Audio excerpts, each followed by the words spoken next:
Hello all. Today I'm going to tell you a story named Garden That Fed the Future. This is literally story about the garden.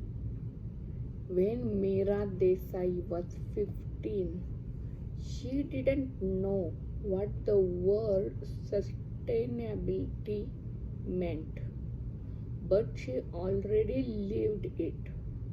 Her childhood home had a small patch of land behind it, an uneven square of soil that her mother used to grow chilies and basil.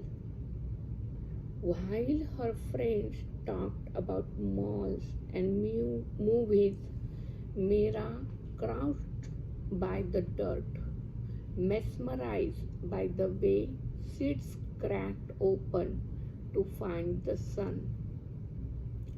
This tiny garden became her first classroom. She learned that growth was never instant, that every leaf was the result of quiet labor underground.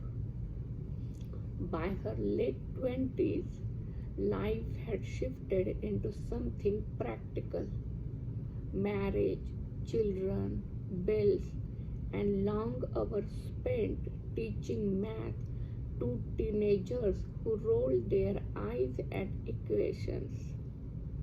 But even then, between grading papers and caring for her kids, she kept something alive: a small compost bucket under the sink. To her, it wasn't trash, it was tomorrow's soil. Years passed. Life tested her patience financially, emotionally, spiritually. But hardship became her teacher. Instead of breaking, Mira adapted. She read about permaculture, rainwater harvesting, and bokashi composting. She began experimenting in her backyard, tracking pH levels, moisture, and growth like a scientist with limited tools but unlimited curiosity. By 45, she realized that self sufficiency wasn't about isolation, it was about connection. She sold her jewelry to lease a few acres on the edge of Palm Grove County, neglected land where sugarcane once grew. People thought she was foolish. You can't farm here, the soil's dead, they said. But Mira had learned something they hadn't.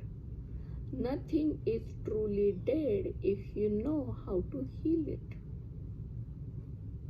With borrowed tools and the help of her teenage children, she began what she called the Renewal Project.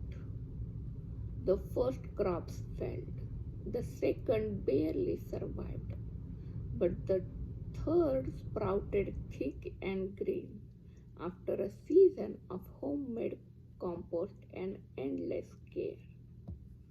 She started inviting local families on weekends, teaching them how to make compost bins from old buckets, how to test soil with kitchen vinegar, how to grow microgreens in trays.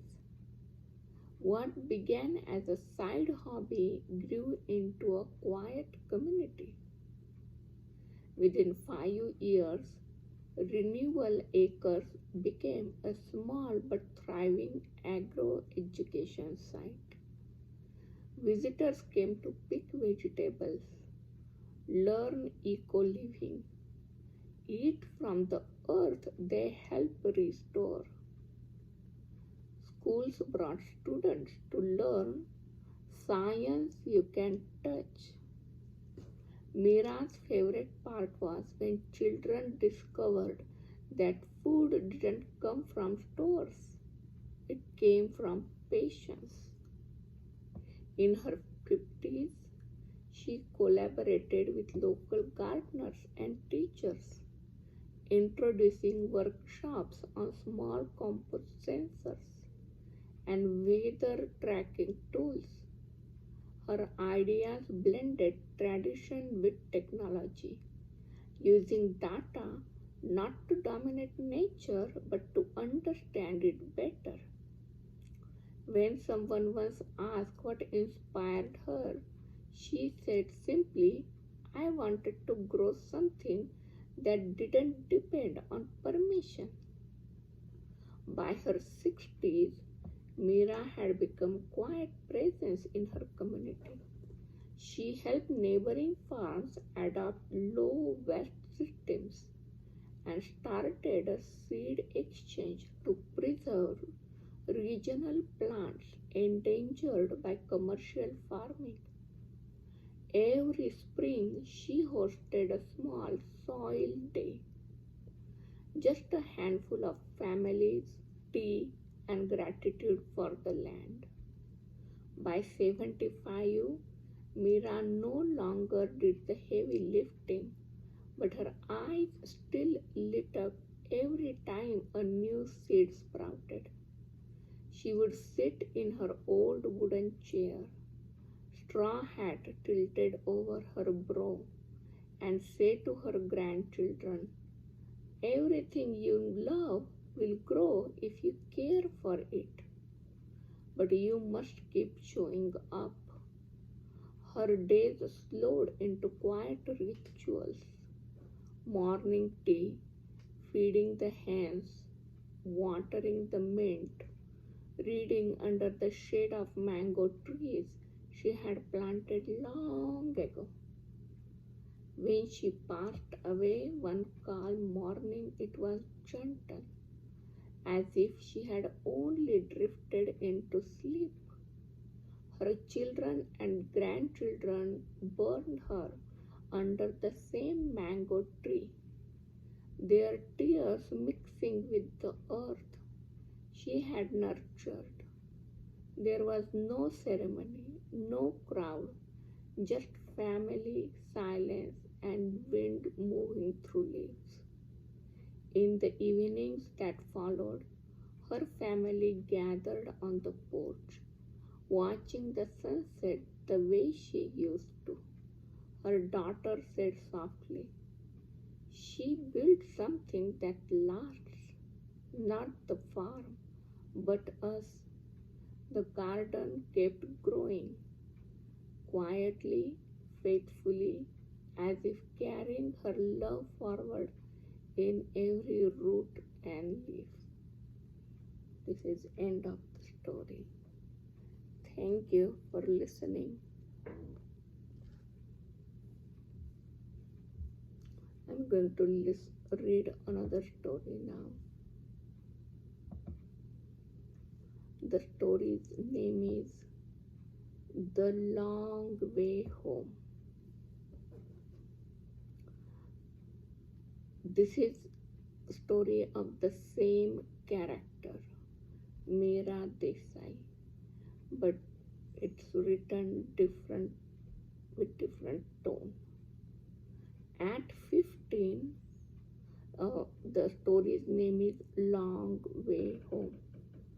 At 15, Mira Desai was already old enough to understand that life didn't always give second chances, but young enough to still believe she could bend it towards something beautiful.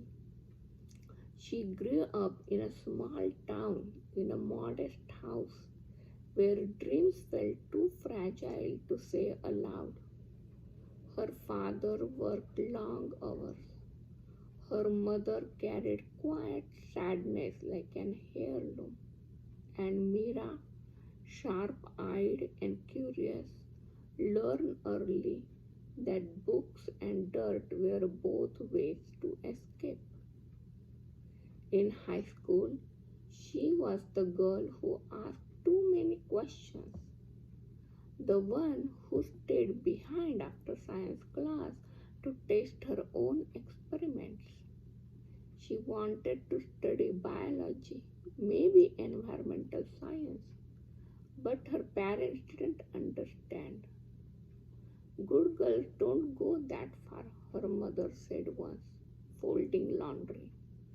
So Mira folded herself instead into smaller ambitions, smaller words.